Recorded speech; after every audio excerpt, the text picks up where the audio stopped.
यहाँ आए सभी मीडिया बंधुओं का आभार, शुक्रिया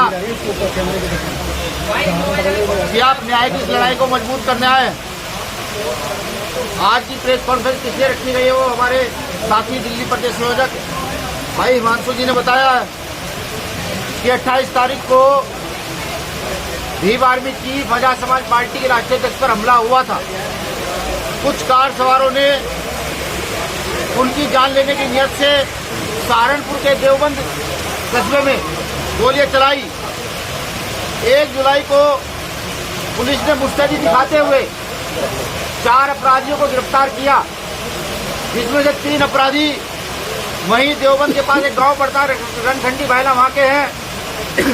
बाकी 1 अपराधी हरियाणा का है।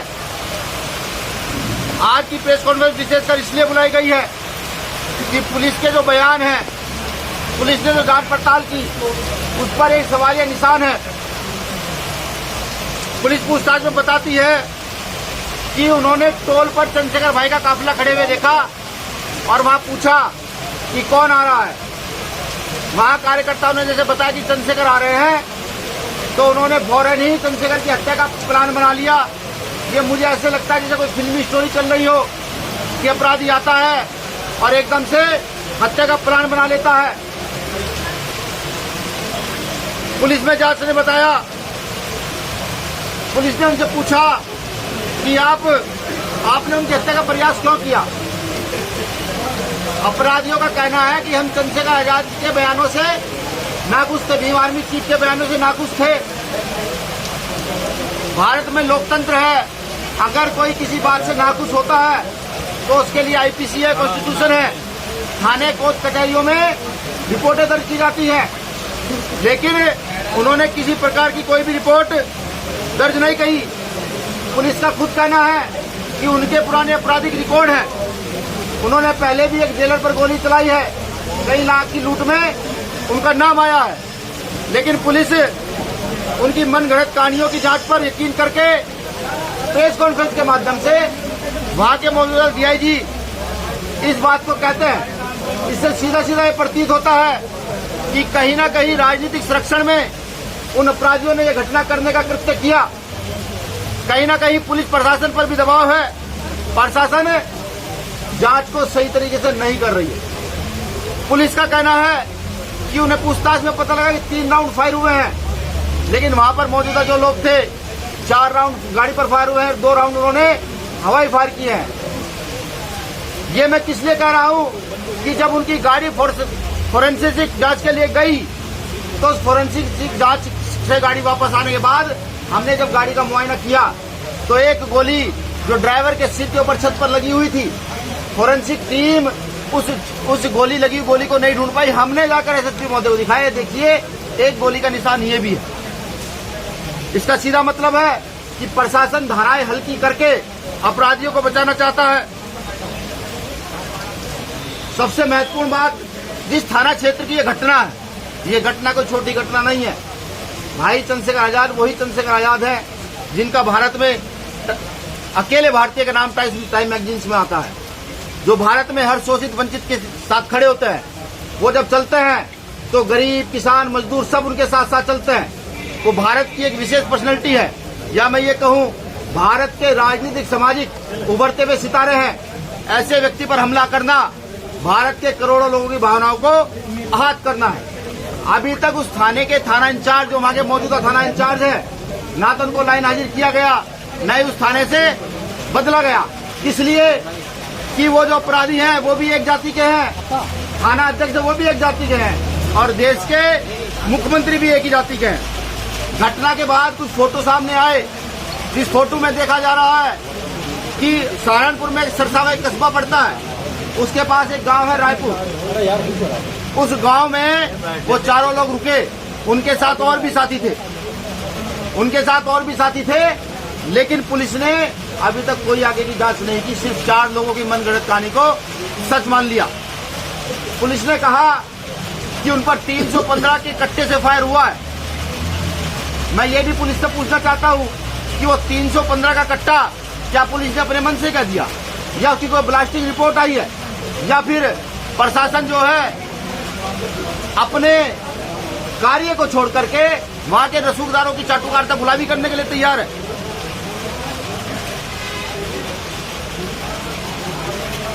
चाटुकारिता गुलामी करने के लिए तैयार है। कुछ साथियों ने यह भी बताया कि जानकारी मिली है कि पिछली 26 तारीख को चंद्रशेखर भाई सहारनपुर दिल्ली में थे। वो एक कार्यकर्ता के यहाँ एक कार्यक्रम में शामिल होने गए थे, तो उनके पीछे कुछ गाड़ियां देखी गई जो उनकी रैकी कर रही थी। वो गाड़ियां कौन है, वो लोग कौन है, कहां से आए हैं, ये भी बड़ा सवाल उठता है। सबसे महत्वपूर्ण बिंदु कि ये कार्य ईद से एक दिन पहले होता है। ईद से एक दिन पहले चंद्रशेखर आजाद जी की हत्या की साजिश की जाती है। कहीं भारत के अंदर, पूरे देश के अंदर कोई जातीय धर्म के आधार पर उन्माद फैलाने का इरादा तो नहीं था। महत्वपूर्ण चीज यह है कि आप सभी जानते हैं कि चंद्रशेखर भाई के लोग कितना प्रेम करते हैं, कितना उनके साथ रहते हैं। ये तो करोड़ों माता बहनों का आशीर्वाद है, आप सबका स्नेह है कि वो वहां से जीवित बच गए।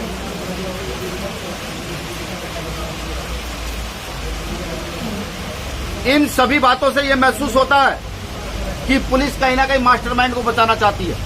ये तो तय है कि ईद से एक दिन पहले से दंगा होता है, और ठीक ये दंगा कांवड़ यात्रा शुरू होने से पहले होता है। महत्वपूर्ण बात, जब वो अपराधी गोली चलाते हैं तो गोली चलाने के बाद एक गांव है, वहां पर एक विशेष समाज का गांव है, गुर्जर समाज का गांव, वो वहां पर अपनी गाड़ी को छोड़ देते हैं। पुलिस कहती है कि उनकी गाड़ी का तेल खत्म हो गया था। जो लोग इतनी बड़ी रैकी कर रहे हैं, ये कहां से कतू बैठता है पुलिस का कहना कि उनकी गाड़ी का तेल खत्म हो गया था।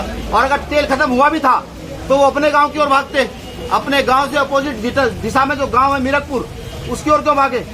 इसका साफ साफ इशारा ये है कि कहीं ना कहीं उत्तर प्रदेश के अंदर एक बड़े दंगे की साजिश रची जा रही थी कि चंद्रशेखर आजाद को कुछ हो जाए और एक विशेष समुदाय को टारगेट करके दंगा भड़काया जा सके। लेकिन ये तो समय सही है कि ऐसा कुछ नहीं हो पाया। इससे पहले भी चंद्रशेखर आजाद जी पर हमला हुआ है, गौर फरमाइएगा। इससे पहले मुजफ्फरनगर में एक बार हमला हुआ, एक बार बुलंदशहर में जो उपचुनाव था उसमें हमला हुआ है। दोनों बार वहां के मौजूदा प्रशासन से पत्र के माध्यम से, माननीय मुख्यमंत्री महोदय से पत्र के माध्यम से सुरक्षा की मांग की गई। हमारी टीम लगातार एसएसपी महोदय से मिलती रही, डीएम महोदय से मिलती रही कि चंद्रशेखर आजाद जी की हत्या की साजिश रची जा रही है, आप जो है इनको सुरक्षा देने का काम करें। लेकिन उत्तर प्रदेश का शासन ना जाने क्यों इतना मौन है, जो अपने आप में दम भरता है कि उत्तर प्रदेश भयमुक्त प्रदेश है। मुझे यह लगता है कि माननीय मुख्यमंत्री योगी आदित्यनाथ जी इस चीज का इंतजार कर रहे थे कि कब इस व्यक्ति की हत्या हो और मैं संज्ञान लूं। ऐसा ही मुझे प्रतीत होता है। अगर वो संज्ञान लेते, प्रशासन संज्ञान लेता, तो चंद्रशेखर आजाद जी को सुरक्षा मिल गई होती और अब तक इतनी बड़ी जो चूक हुई है ये ना हुई होती। इसमें विशेष जो हम चाहते हैं, क्योंकि पुलिस की इतनी गलतियां हैं, जब हम पुलिस को सुनते हैं, डीआईजी महोदय को सुनते हैं, चाहे वो राउंड लेकर गोली के 3 गोली बता रहे हैं, चाहे वो आधी बातों को छिपा रहे हैं, अब तक पुलिस ये नहीं जानकारी कर पाई कि अपराधी हत्या करने के बाद अंबाला कैसे पहुंचे। क्योंकि पुलिस ने बताया है कि अपराधी अंबाला पहुंचे हैं, अंबाला से उनकी गिरफ्तारी हुई है। वो अंबाला किस साधन से पहुंचे, पैदल तो नहीं पहुंच सकते। किसने उनको संरक्षण दिया, कौन उनको वहां से, जहां उनकी गाड़ी बंद पड़ गई थी या छोड़ दी थी, जो भी कुछ था, वहां से उनको कौन लेकर के गया, कोई ना कोई तो लेकर के गया होगा। लेकिन पुलिस ने जो शातिर अपराधी हैं उनकी मनगढ़ंत कहानियों को हकीकत मानते हुए सिर्फ बैठ करके मीडिया में उनके द्वारा बताई गई कहानी को बता दिया। सीधा सीधा महसूस होता है कि राजनीतिक प्रेशर में वहां प्रशासन है और वो अपराधियों को नहीं खोलना चाहता कि पीछे मास्टरमाइंड कौन है। ये तो तय है कि मास्टरमाइंड या तो कोई राजनीतिक व्यक्ति है या कोई सफेद पोश है, जिसको चंद्रशेखर आजाद भाई से बड़ा खतरा है, भीम आर्मी आजाद समाज पार्टी के लोगों से बड़ा खतरा है। मैं ये भी कहता हूं कि यार भाई चंद्रशेखर आजाद जी पर हमला हुआ है, आगे आने वाले समय में हमारी जो राष्ट्रीय कमेटी है उस पर भी हमले हो सकते हैं। हम इन सभी चीजों को देखते हुए सबसे पहले तो आपके माध्यम से भारत सरकार से भाई चंद्रशेखर आजाद जी के लिए सीबीआई जांच की मांग करते हैं, हमें ये पता लग सके कि इसमें कौन है। और अगर हमें न्याय नहीं मिलता तो ये तय हो जाता है कि यहाँ की प्रदेश के मुखिया से लेकर के नीचे तक सभी लोग चंद्रशेखर आजाद जी की हत्या में शामिल हैं। आरोपियों का नार्को टेस्ट होना बहुत जरूरी है, सच्चाई का पता लगना जरूरी है। अगर ऐसे व्यक्ति की हत्या की साजिश रची जाती है और पुलिस लिपापोती करके छोड़ देती है, अनल गलत बयान देकर छोड़ देती है, तो ये सही नहीं है, इसको न्याय नहीं कहा जा सकता। तो हम अपराधियों के नार्को टेस्ट की भी मांग करते हैं, क्योंकि पुलिस उनसे कुछ भी उगलवाने में सफल नहीं रही। महत्वपूर्ण बात कि अब तक पुलिस ने 10 दिन हो चुके हैं, कोर्ट से उनकी कस्टडी नहीं मांगी। इतनी बड़ी घटना के बाद पुलिस कस्टडी नहीं मांगती तो सीधा सीधा इशारा होता है कि पुलिस रिमांड नहीं मांगती, तो सीधा इशारा होता है कि कहीं ना कहीं सत्ता का संरक्षण उन अपराधियों के साथ है।